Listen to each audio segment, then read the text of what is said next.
Hey guys, it's Maymay and my trusty sidekick. Oh, Vinny's here. Today we continue in our series on what we can't lose our conviction on, and today's topic is the blood of Jesus. This is a big one. It kind of goes hand in hand with salvation, which is the one we talked about first.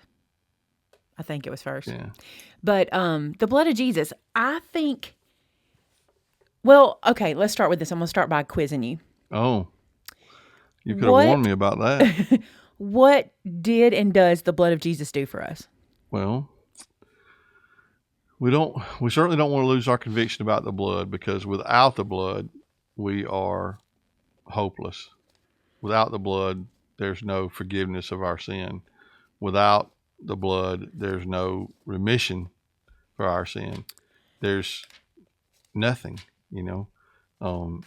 People want to eliminate the blood. They think it's gory and disgusting.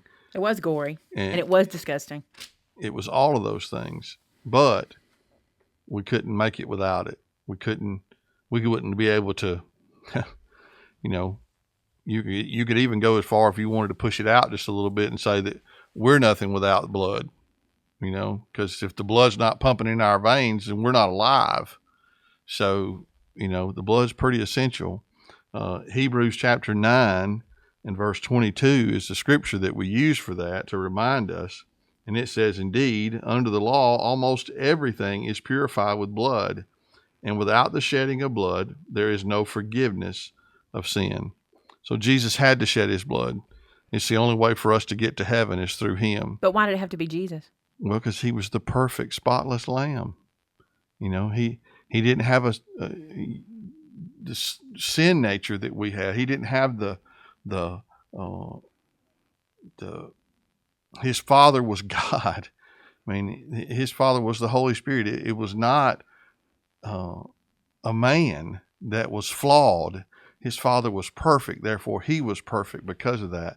And he lived a sinless, spotless, perfect life that allowed him to be the sacrifice for us. I don't know about a lot of people. I'm going to say that people over time, and we know this is the case because of different religions and different beliefs, don't always believe Jesus paid for our sin. But that is exactly what the cross was. That's the reason for the cross. That's why he had to go to the cross. And it was cruel and horrid and gory and gruesome and awful. And it had to be done. That's the way that sin was paid for. Even in the Old Testament times, they had a sacrifice. They were supposed to bring their best animal, their best spotless, whatever they had, the closest to perfect, creature that they had, that they could sacrifice and shed its blood to pay the interest on their payment. Once Jesus came and shed his blood, the balance was paid in full. We didn't have to worry about interest payments no more, because everything that happened from the beginning to the end was now under the blood of Jesus Christ. So how do you think we lose our conviction for the blood? We forget the power in it.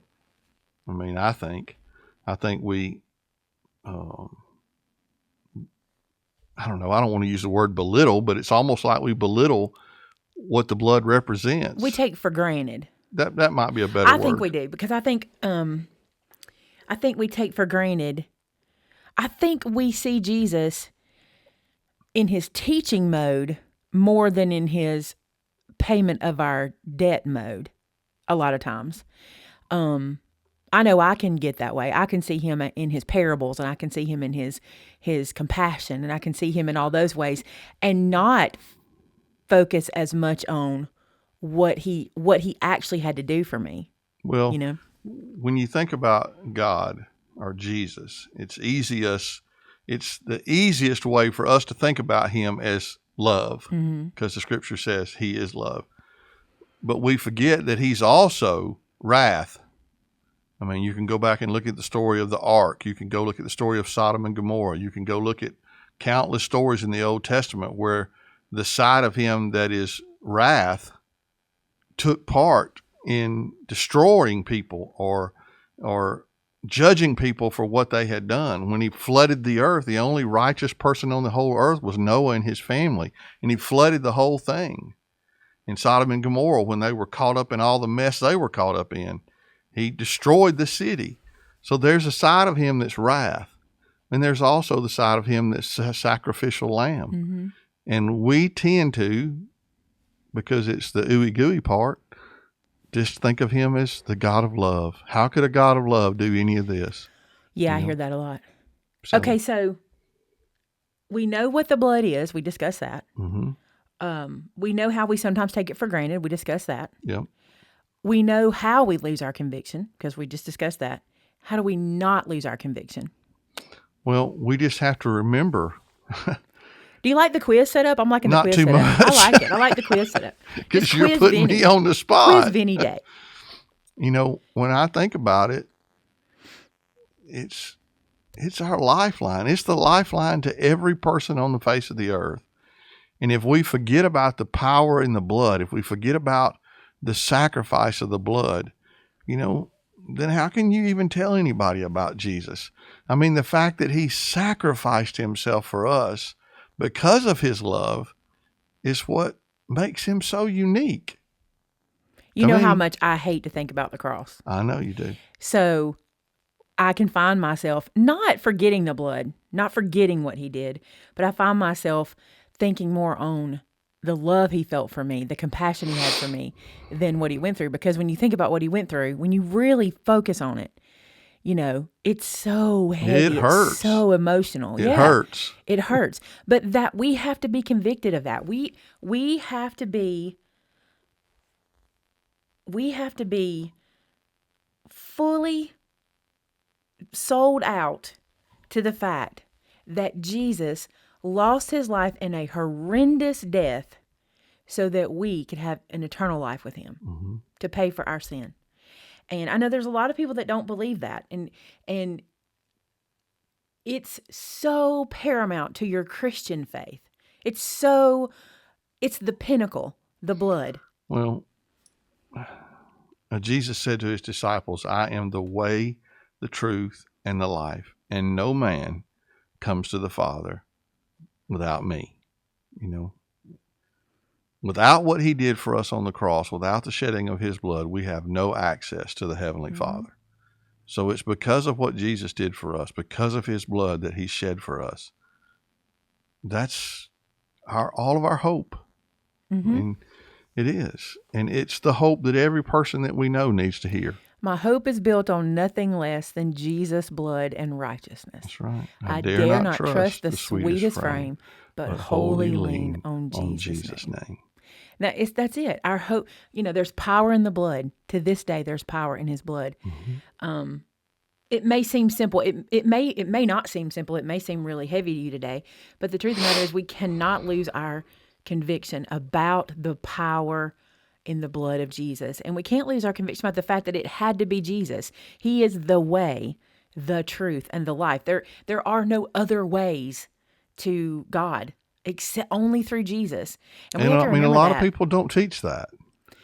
And there's a lot of churches that don't, it. But that's what the word says. And that's one of those things where we say to you, when you look for a Bible-believing, Bible-teaching church, then you need to see what they believe. If they're telling you there's 4 or 5 different ways to Jesus, to God, Scripture does not say that, nor back it up in any way. I mean, that Scripture does not say, I am a way. It says, I am the way. So that pretty much sums it up to me. We cannot lose our conviction for the blood. It's important now as we have a lot of reflecting time. A lot of people are at home. Some of you guys, my mom and I laugh about this. Some of our routines haven't changed. My mom's kind of like, mine's barely altered because, you know, her life is, she's retired. You know, she doesn't have a 9 to 5. And so some of you guys may not find yourself in bigger reflection time, but some of you guys may be seeing that you're in a time of reflection. And this is a good thing to reflect on, the blood of Jesus. Easter, we just celebrated Easter, which was the celebration of what he did for us, or his resurrection, the celebration of his resurrection. But without the blood, there's no resurrection, right? So that's how important it is to our lives as believers. It seems simple. I think the way we did this today was simple and to the point, but I didn't want to ramble. Yeah. So that's why you talked to me. Well, I didn't want to send us on. I think we could go in so many places, but the important part here is, what is the blood? You know, why do we lose our conviction? How do we not lose our conviction? And why is it important not to? I think that's all we really need to discuss on that, because we could take it anywhere, but I don't want to. I want people to understand that Jesus is the way, the truth, and the life, and no man comes to the Father except through him, right? And the shedding of his blood, without the shedding of his blood, there is no remission of sin. That's right. And that's important for us to know. So we need to make sure we remember that. The scripture we referenced today was Hebrews 9:22. One simple reference for you in scripture. But look that up and read it. And I pray that this simple devotion, I know it's not like our usual one. I don't even know how long this was. I don't know. But I know it's not like our usual one, but I think we really need to keep this one to the point and not ramble about it, because we could get off target easy on this one. Do you agree? Mm-hmm. Thank you for letting me quiz you. Well, you're welcome. Did you feel like you're on like a quiz show? Well, Well, and since I did most of the talking today, I will pray. Why don't you close us in prayer today? I will. It's funny. I've never been in a beauty pageant for obvious reasons, but one of the things they tell you when you get your question is to give yourself time to think. You should ask the question back before you answer. Did you do that? Because I don't remember. Mm-mm. Like, someone says, so, why can't we lose our whatever? Then you say I it didn't back do that. to give yourself a stretch. You did good. I probably should have taught you that. That's in the future. You'll know when you get quizzed, say the question back to give yourself time to think. Okay. Let's go to the Lord together in prayer.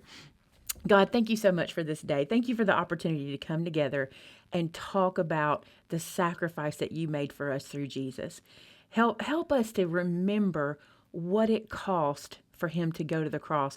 Not for us here where we sit today, but what Jesus did on the cross in flesh, where he took on our sin and he paid the price for me and for every person listening today, so that we don't have to do that, so we can live an eternal life with you.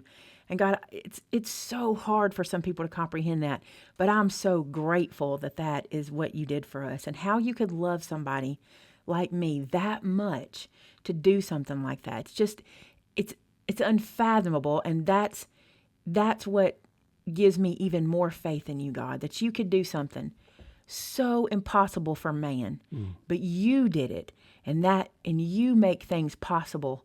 And I just thank you for loving me enough to want to save me from my sin. God, today I just ask that you'll be with everybody.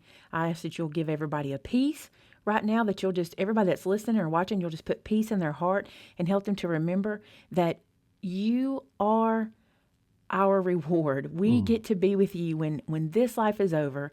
We get to spend an eternity with you, and our reward will be amazing. And we're so looking forward to that, God.